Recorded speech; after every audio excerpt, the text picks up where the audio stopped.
राष्ट्रपति रामनाथ कोविंद 4 दिवसीय यूपी दौरे पर। राष्ट्रपति रामनाथ कोविंद उत्तर प्रदेश के 4 दिवसीय दौरे पर हैं। दौरे के दूसरे दिन आज वे कानपुर में merchant chamber of Uttar Pradesh के 90वें वर्ष के समारोह को करेंगे संबोधित। आज ही वो गीता प्रेस गोरखपुर में गीता प्रेस के शताब्दी समारोह में भी भाग लेने गोरखपुर जाएंगे। गीता प्रेस गोरखपुर धार्मिक पुस्तकों की छपाई के लिए जाना जाता है। कुछ प्रमुख डिजाइन का मानना है कि गीता प्रेस की ही देन है रामचरितमानस, जो आज घर घर में है।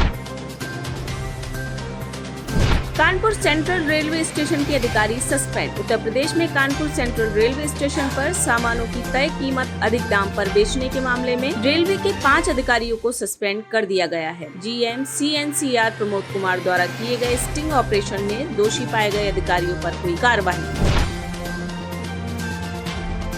राजस्थान हाई कोर्ट को मिले 2 नए जज। राष्ट्रपति रामनाथ कोविंद ने राजस्थान हाई कोर्ट में 2 नए जज एडवोकेट कुलदीप माथुर और डीजे शोभा मेहता की नियुक्ति को मंजूरी दी है। डीजे शोभा मेहता के पति जस्टिस महेंद्र कुमार गोयल भी हाई कोर्ट में जज हैं। इन 2 नए जजों की नियुक्ति के बाद भी हाई कोर्ट में 23 पद रिक्त हैं। राजस्थान हाई कोर्ट में कुल 50 पद स्वीकृत हैं। वर्तमान में राजस्थान हाई कोर्ट में 27 जज कार्यरत हैं।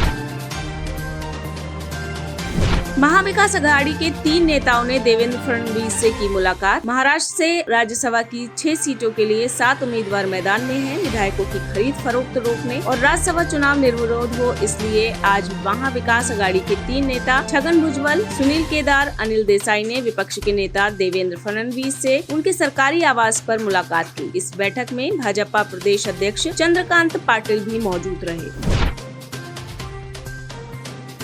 वाराणसी ज्ञानवापी मस्जिद में मिले शिवलिंग की पूजा करेंगे अभिमुक्तेश्वरानंद। वाराणसी ज्ञानवापी मस्जिद में मिले शिवलिंग की शनिवार को अभिमुक्तेश्वरानंद सरस्वती करेंगे पूजा। हालांकि प्रशासन ने उन्हें पूजा की अनुमति नहीं दी है। शंकराचार्य स्वामी स्वरूपानंद सरस्वती के शिष्य हैं अभिमुक्तेश्वरानंद।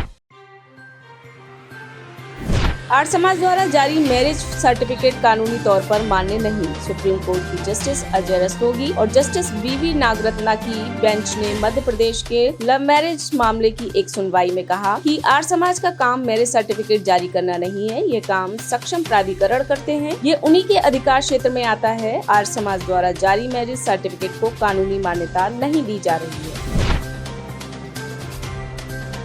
केंद्रीय गृह मंत्री अमित शाह चंडीगढ़ दौरे पर। केंद्रीय गृह मंत्री अमित शाह शनिवार को चंडीगढ़ भाजपा मुख्यालय में 3 घंटे रहेंगे। इस दौरान वह भाजपा प्रदेश अध्यक्ष अश्विनी शर्मा की अध्यक्षता में प्रदेश भाजपा पदाधिकारियों, जिलाध्यक्षों व मोर्चा अध्यक्षों के साथ करेंगे बैठक। इस दौरान कई विपक्षी पूर्व मंत्री व विधायक भी भाजपा में हो सकते हैं शामिल।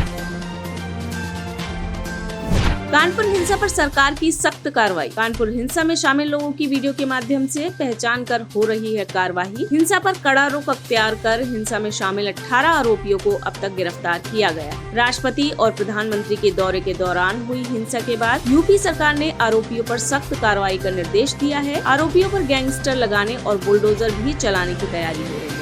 उपद्रवियों की संपत्ति भी जब्त की जाएगी। वीडियो के आधार पर अन्य की गिरफ्तारी के लिए दबिश दी जा रही है। इलाके में अतिरिक्त फोर्स भेजी गई, 12 कंपनी और 1 प्लाटून PAC भेजी गई है। यूपीएससी ने दिव्या पांडे को प्रोविजनल लिस्ट में डाला। यूपीएससी में 323वां रैंक लाने का दावा करने वाली दिव्या पांडे के परिजनों ने बताया कि दिव्या पांडे गलत रोल नंबर देखकर कंफ्यूज हुई थी। असल में वह दिव्या पांडे नहीं बल्कि दिव्या P है। दिव्या P कर्नाटक की सफल छात्रा है। फिलहाल यूपीएससी ने दिव्या पांडे को प्रोविजनल लिस्ट में डाल दिया है। सामान्य वर्ग से आने वाली दिव्या का रिजल्ट OBC कैटेगरी में दिख रहा है। इसे लगता है कि मामले में जरूर कुछ गड़बड़ी है।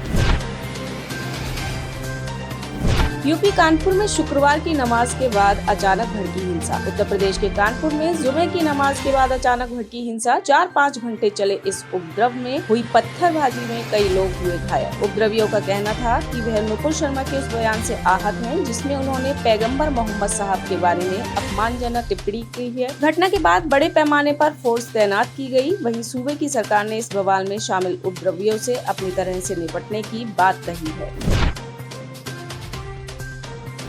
IIT दिल्ली ने जीती वैश्विक प्रोग्रामिंग प्रतियोगिता। टाटा कंसल्टेंसी सर्विसेज प्रतिवर्ष वैश्विक प्रोग्रामिंग प्रतियोगिता आयोजित करवाती है। Guinness book of world records के अनुसार यह दुनिया की सबसे बड़ी कोडिंग प्रतियोगिता कराती है। दिल्ली में तीसरे वर्ष के कंप्यूटर विज्ञान के छात्र कलश गुप्ता को 87 देशों के 1 लाख से अधिक कोडर्स की सूची में उच्च स्थान मिला है। पुरस्कार स्वरूप कलश गुप्ता को $10,000 की राशि के साथ प्रतिष्ठित वर्ल्ड्स बेस्ट कोडर का खिताब भी मिला है। यह कोड बीटा का 10वां सत्र था।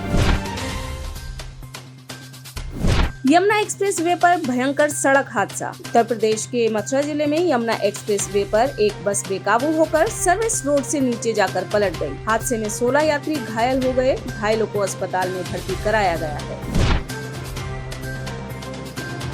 कर्नाटक में एक बार फिर से हिजाब विवाद गहराया। कर्नाटक में दक्षिण कन्नड़ के उप्पिनंगडी फर्स्ट ग्रेड कॉलेज में हिजाब पहनकर पहुंची छात्रा पर की गई कार्रवाई। प्रिंसिपल ने हिजाब पहनकर कॉलेज आने वाली एक और छात्रा को निलंबित कर दिया। उसे 6 दिनों के लिए निलंबित कर दिया गया है। इससे पहले हिजाब पहनकर कॉलेज पहुंचने पर 6 छात्राओं को निलंबित किया गया था। इन छात्राओं पर हिजाब मामले पर दिए हाईकोर्ट के आदेश के उल्लंघन का आरोप लगा है।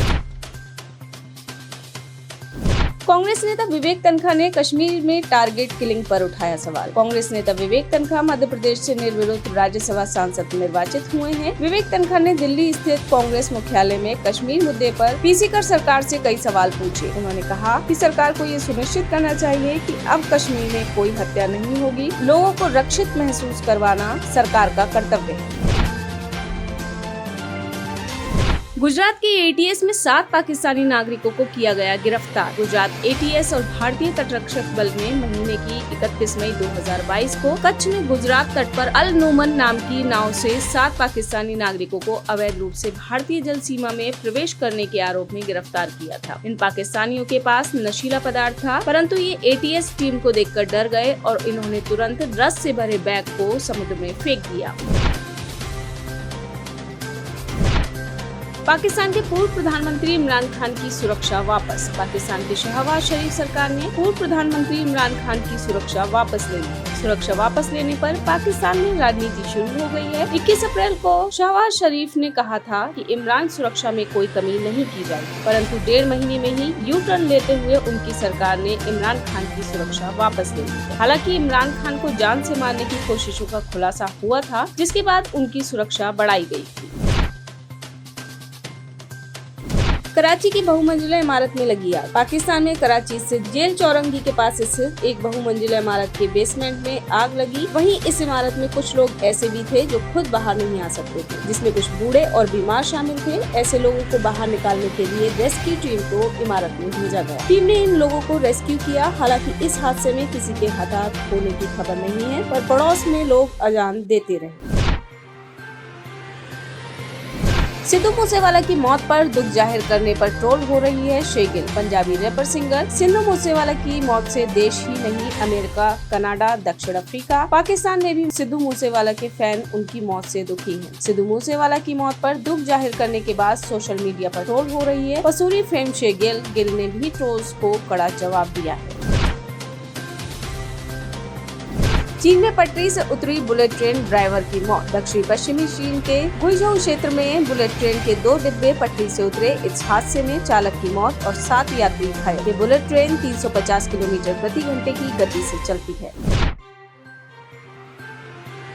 जो बाइडेन ने एलन मस्क को दी बधाई। शुक्रवार को देर रात व्हाइट हाउस में एक प्रेस वार्ता के दौरान बाइडेन से अर्थव्यवस्था पर एलन मस्क के दृष्टिकोण के बारे में पूछने पर उन्होंने जवाब दिया। साथ ही चंद्रमा की यात्रा पर बहुत सारी शुभकामनाएं दी। बधाई को स्वीकार करते हुए मस्क ने भी ट्वीट कर लिखा, धन्यवाद श्रीमान राष्ट्रपति। इससे पहले मस्क ने बाइडेन की आलोचना की थी और ये भी संकेत दिया था कि वह नवम्बर के मध्यावधि चुनावों में रिपब्लिकन के लिए मतदान करेंगे।